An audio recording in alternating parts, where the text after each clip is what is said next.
Hello guys, welcome to glam family at Dhanya. വൈകുന്നേരം ആയപ്പോഴേക്കും മക്കളെ വെറുപ്പിക്കൽ സഹിക്കാൻ പറ്റുന്നില്ല ഗായ്സ്.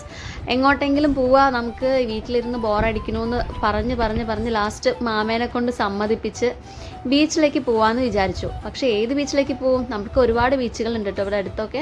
കടലുണ്ടി ഉണ്ട്, അതുപോലെ വള്ളിക്കുന്നുണ്ട് ഒരു ബീച്ച്, പിന്നെ ബേപ്പൂരുണ്ട്, പിന്നെ അതുപോലെ കോഴിക്കോടുണ്ട്. അപ്പോൾ ഇതിൽ ഏത് ബീച്ചിലേക്ക് പോകണമെന്ന് ഇങ്ങനെ അൻഷുവിനോട് ഓപ്ഷൻ ചോദിച്ചപ്പോഴാണ് പുളിമുട്ട്. പുളി എന്നുള്ള പേര് കേട്ടപ്പോൾ മൂപ്പര് വിചാരിച്ചു പുളി ഉണ്ട് എന്നൊക്കെ വിചാരിച്ചതാണ്. പക്ഷേ ഇവിടെ വന്ന് നോക്കിയ സമയത്ത് പുളിയൊന്നുമില്ല കേട്ടോ. അപ്പം ഇവിടുത്തെ മെയിൻ അട്രാക്ഷൻ എന്ന് പറയുന്നത് 1.7 കിലോമീറ്റർ നീളത്തിൽ കടലിലേക്ക് കിടക്കുന്ന ഒരു ബ്രിഡ്ജാണ് ഇവിടുത്തെ മെയിൻ അട്രാക്ഷൻ ഉള്ളത്. അപ്പം നമുക്ക് അതിലൂടെ ഇങ്ങനെ നടക്കാൻ പറ്റും, ആ ബ്രിഡ്ജിൻ്റെ മുകളിലൂടെ. പുളിമുട്ട് എന്നുള്ള പേര് വരാൻ കാരണം അത് കപ്പൽ ചാലുകൾ നിർമ്മിക്കാൻ ഉപയോഗിക്കുന്ന ഒരു തദ്ദേശീയമായിട്ടുള്ള ഒരു രീതിയാണ് പുളിമുട്ട് എന്ന് പറയുന്നത്. ഞാനിതൊന്നും അറിയാതെ ഞാൻ ഇവിടേക്ക് പറഞ്ഞുകൊണ്ടിരുന്നത് പുളിമൂട് എന്നായിരുന്നു. പക്ഷെ പിന്നെയാണ് എനിക്ക് മനസ്സിലായത് ഇത് പുളിമൂട് എന്നല്ല പറയാം, ഇവിടേക്ക് പുളിമുട്ട് എന്നാണ് പറയാന്നുള്ളത്. പാരലായിട്ട് ഉണ്ടാക്കിയ 2 പുളിമുട്ടുകൾ ഉണ്ടാക്കിയിട്ടുണ്ടെങ്കിൽ മണൽ നിക്ഷേപം ഉണ്ടാവില്ല. അപ്പം അതിനാൽ കപ്പലുകൾക്കൊക്കെ ഉള്ളിലേക്ക് സഞ്ചരിക്കാൻ ആഴം ശരിയാവും എന്നുള്ളത് കൊണ്ടാണ് ഇങ്ങനെ ഉണ്ടാക്കി വെച്ചത്. അതുകൊണ്ടാണ് ആ പേര് വന്നതെന്നൊക്കെ ഉള്ളത് പിന്നെ എൻ്റെ ഒരു ഫ്രണ്ട് പറഞ്ഞിട്ടാണ് ഞാൻ അറിഞ്ഞത്.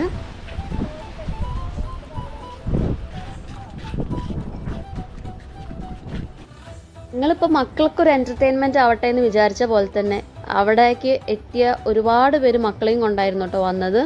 അതുപോലെ മൈൻഡൊക്കെ ഒന്ന് ഫ്രഷ് ആക്കി വെക്കാനും റിലാക്സ് ആയിട്ട് ഇരിക്കാനും പറ്റിയ സമയമായിരുന്നു ഈ വൈകുന്നേരത്തെ ഈ കടൽ നോക്കിയിട്ടുള്ള ഇരുത്തം. നല്ല കാറ്റ് നമ്മുടെ മുഖത്തേക്ക് ഇങ്ങനെ അടിച്ചുകൊണ്ടിരിക്കുന്നുണ്ടായിരുന്നു.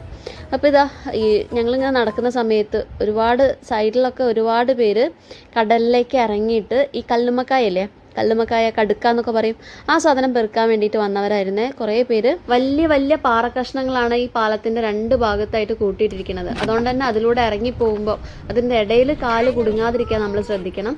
കുറേ നേരം ആമീനെ എടുത്ത ശേഷം പിന്നെ നൈസായിട്ട് ഏട്ടൻ്റെ അടുത്തേക്ക് തട്ടി മാറ്റുന്ന സീനാണ് നമ്മൾ കണ്ടുകൊണ്ടിരിക്കുന്നത്. ഇപ്പോൾ ഒരു മഴ പെയ്താലോ, നമ്മൾ അത്രയും ദൂരം ഓടണ്ടേ. പറഞ്ഞ പോലെ തന്നെ കുറച്ച് കഴിഞ്ഞപ്പോഴേക്കും ആകാശം നിറയെ കറുത്ത മേഘങ്ങൾ വന്ന് നിറയാൻ തുടങ്ങി. നല്ല മഴക്കാർ ഇങ്ങനെ വന്നുകൊണ്ടിരിക്കുന്നുണ്ട്. ഞങ്ങൾ ആരും കുട എടുത്തിട്ടില്ല, അതുകൊണ്ട് തന്നെ നല്ല പേടിയുണ്ടായിരുന്നു. പാലത്തിൻ്റെ അറ്റത്തെത്തുമ്പോൾ പിന്നെ തിരിച്ച് പെട്ടെന്ന് മഴ പെയ്താൽ തിരിച്ചൊരൊറ്റ ഓട്ടം ഓടണ്ടേ. അത്ര പെട്ടെന്ന് ഓടിയാൽ എത്തുന്ന സ്ഥലവുമല്ല, എന്ത് ചെയ്യുന്നു. പക്ഷെ ഈ ഭാഗത്ത് സൂര്യൻ ഇങ്ങനെ അസ്തമിച്ചുകൊണ്ടിരിക്കുന്നുണ്ട്, മറ്റേ ഭാഗത്ത് മഴക്കാറും വന്നുകൊണ്ടിരിക്കുന്നുണ്ട്. നല്ല തണുത്ത കാറ്റും വീശുന്നുണ്ട്. നല്ലൊരു ക്ലൈമറ്റ് ആയിരുന്നു കേട്ടോ. എൻ്റെ അമ്മ എൻ്റെ അടുത്ത് ഒരുപാട് തവണ ചോദിച്ചിട്ടുണ്ട്, നിങ്ങൾക്ക് എന്താ കടൽ ഇത്രയും കണ്ടിട്ടും മതിയാവാത്തതെന്ന് കേട്ടോ. ശരിയാണ്, എനിക്ക് എത്ര കണ്ടാലും മടുപ്പ് വരാത്തൊരു സംഭവം ഉണ്ടെങ്കിൽ അത് ഈ കടലാണ്.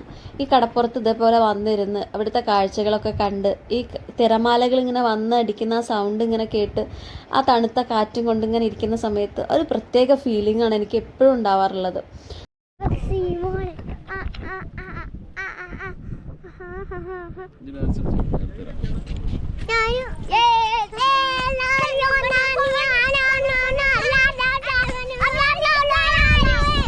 ഞാൻ അവിടെ ഇരുന്ന് ഫോട്ടോയ്ക്ക് ഇങ്ങനെ പോസ്റ്റ് ചെയ്തുകൊണ്ടിരിക്കുമ്പോൾ അൻഷുവിൻ്റെ അവിടുത്തെ മെയിൻ പണി ഈ ക്യാമറ എടുത്തിട്ട് വീഡിയോസ് എടുക്കലായിരുന്നു.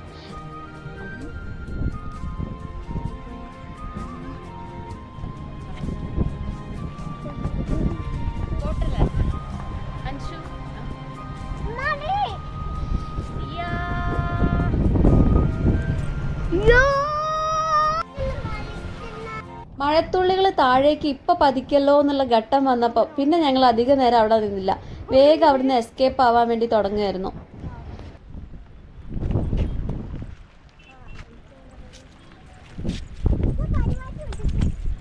എന്തായാലും വന്നതല്ലേ, എങ്കിൽ ശരി മഴ പെയ്യാണെങ്കിൽ പെയ്യട്ടെ, ബീച്ചിൽ കുറച്ചു നേരം കളിച്ചിട്ട് പോകാമെന്ന് വിചാരിച്ച് ബീച്ചിലേക്ക് ഇറങ്ങി.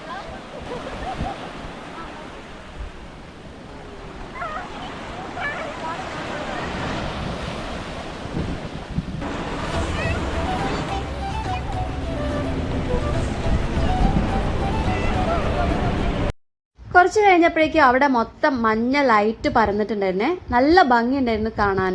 അങ്ങനെ ഞങ്ങളിതാ ചെരുപ്പൊക്കെ ഇട്ട് തിരിച്ച് വീട്ടിലേക്ക് പോകാൻ വേണ്ടിയിട്ട് റെഡി ആവുകയാണ്.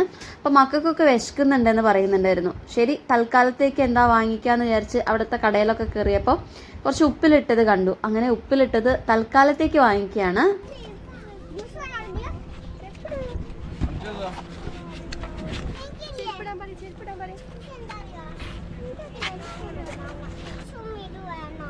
വാങ്ങിച്ചു കേട്ടോ. അൻഷു ആ ബോട്ടിലോടെ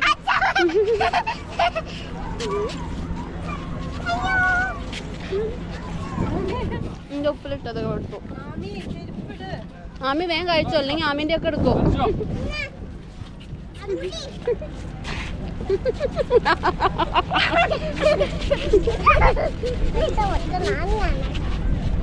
മതി അൻഷു, നീ അൻഷുന്റെ കഴിക്കാൻ വരും. ആ പാവാണ്, പക്ഷെ എല്ലാം കൊടുക്കണ്ട.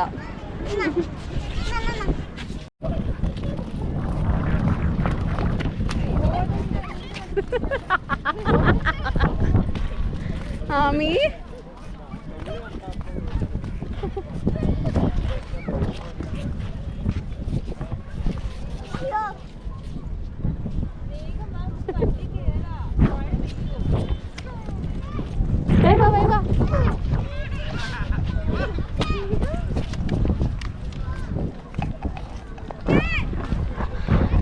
ഗായ്സ്, അപ്പൊ നല്ല മഴ വരുന്നുണ്ട്. ഇനി ഞങ്ങൾ നേരെ വീട്ടിലേക്ക് പോവാണ്. പോകുന്ന വഴിക്ക് എവിടെന്നെങ്കിലും നല്ല ഭക്ഷണം കഴിക്കണം, നല്ല ചായയും കടിയും കഴിക്കണം.